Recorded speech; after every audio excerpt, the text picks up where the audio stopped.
Hi everyone, welcome to this episode of the show.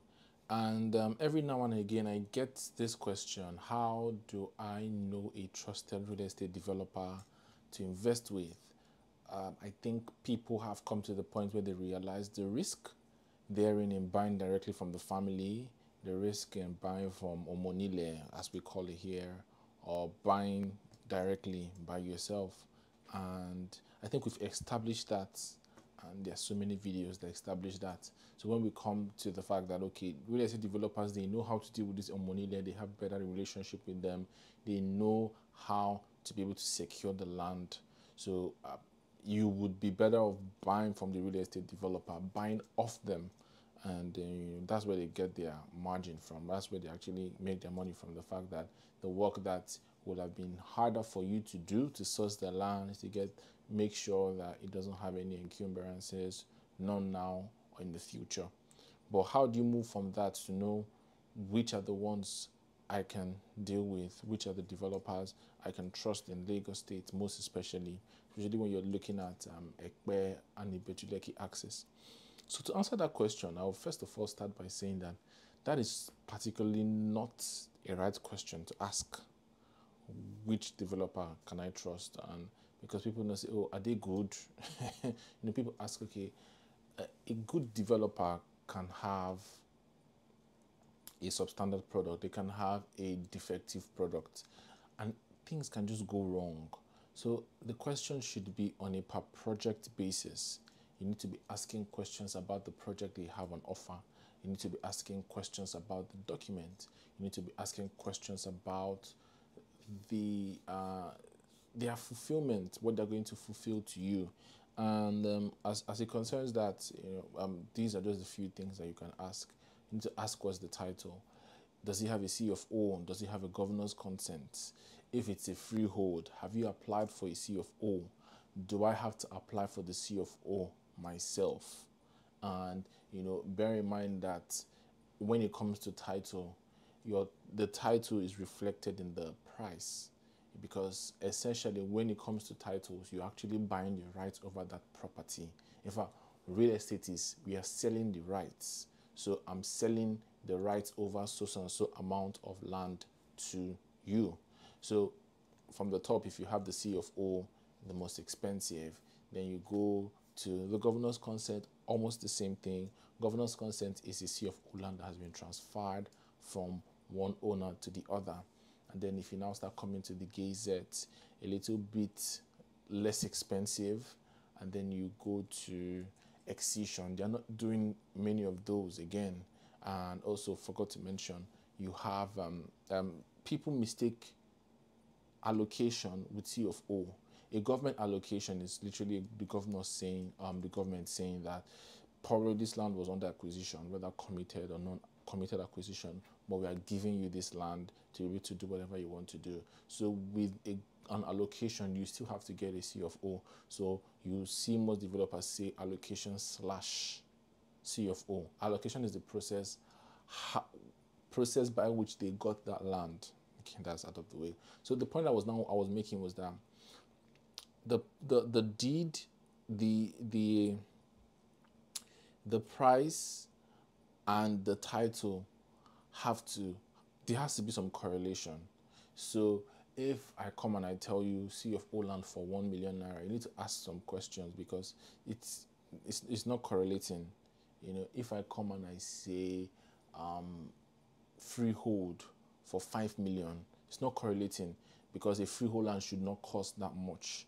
So I'm just trying to give, so that's why I give it from descending order. So you start from C of O allocation, you go down to governor's consent, by descending order, the prices are in descending order. Governor's consent, then you go down to gazette, then you go down to excision, then you go down to a freehold with a C of O in process, then you go down to a freehold that doesn't have a C of O in process. So when you are, you look at the project and you're looking at the pricing.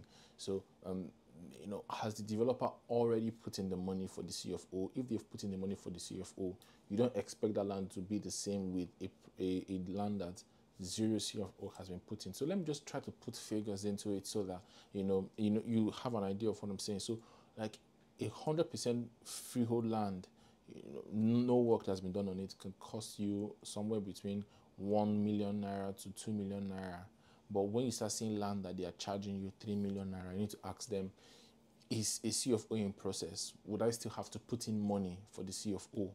And so if somebody is selling 100% freehold land for 3 million naira and you still have to do the C of O yourself, then that's where you realize that it's not correlating. Like I said, price correlates with the title.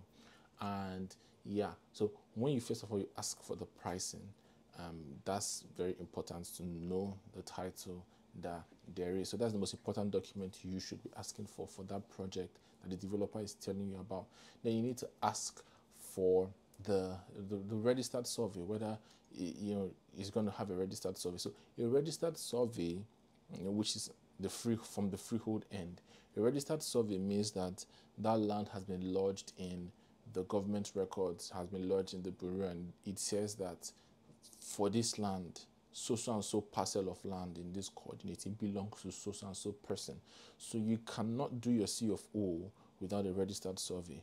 You wouldn't be able to do a registered survey if a land was committed. So if a developer is telling you registered survey, which is not in of itself a title, a registered survey is when you get the land, you can tell your surveyor to do a survey for you too, especially when it's part of a whole. You're removing that land, maybe the developer has 500 acres and he's giving you 5 acres. So you're cutting that out and then you're charting it, you're putting up the survey.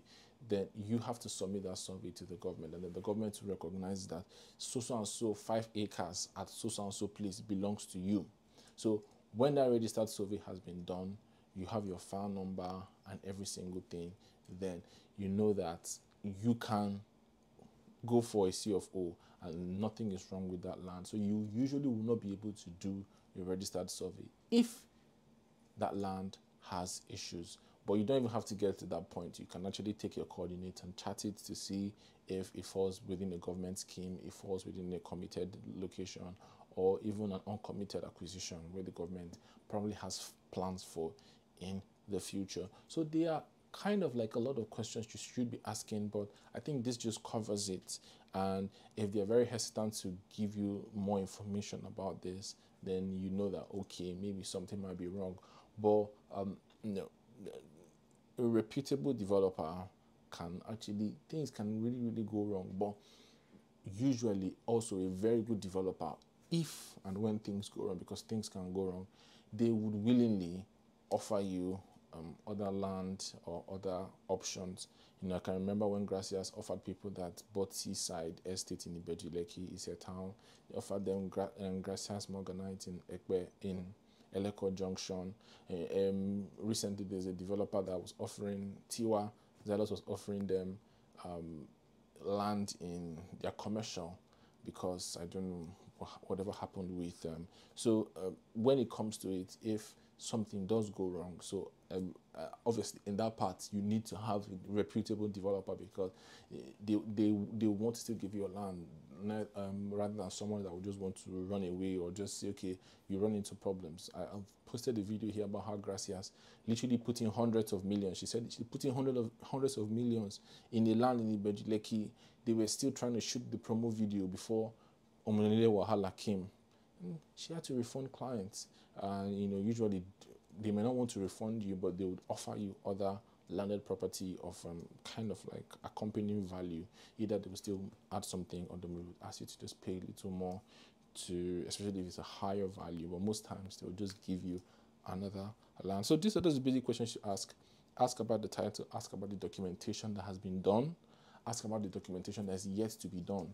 You need to know the developers, where their you need to know where the developer's responsibility ends, and then you need to know where your own responsibility starts. So if the developer is going to be doing a global C of O, that means I'm not spending anything on the C of O after this. But if the developer is going to say, okay, you have to do your C of O, you have to do your registered survey, or we are going to do your registered survey for you. And if the developer is going to tell you that, development fees down the line. But I think with this, you should know, oh, is this developer trusted? Obviously, if you work with me, I'm going to be able to help you and show you people that are trusted. I get a lot of people asking me some questions, and I said, I always recommend, developers. I have some partnerships and developers that I can actually have on speed dial, because sometimes it's not so much so the fact that your realtor or the agent there, it's doesn't want to help you or anything, but because of real estate developers, sometimes work with a lot of clients and work they're just at a higher level. They don't pay as much attention to every single client. Every single client is not at the same level. So I would prefer a case where I have the developer on speed dial.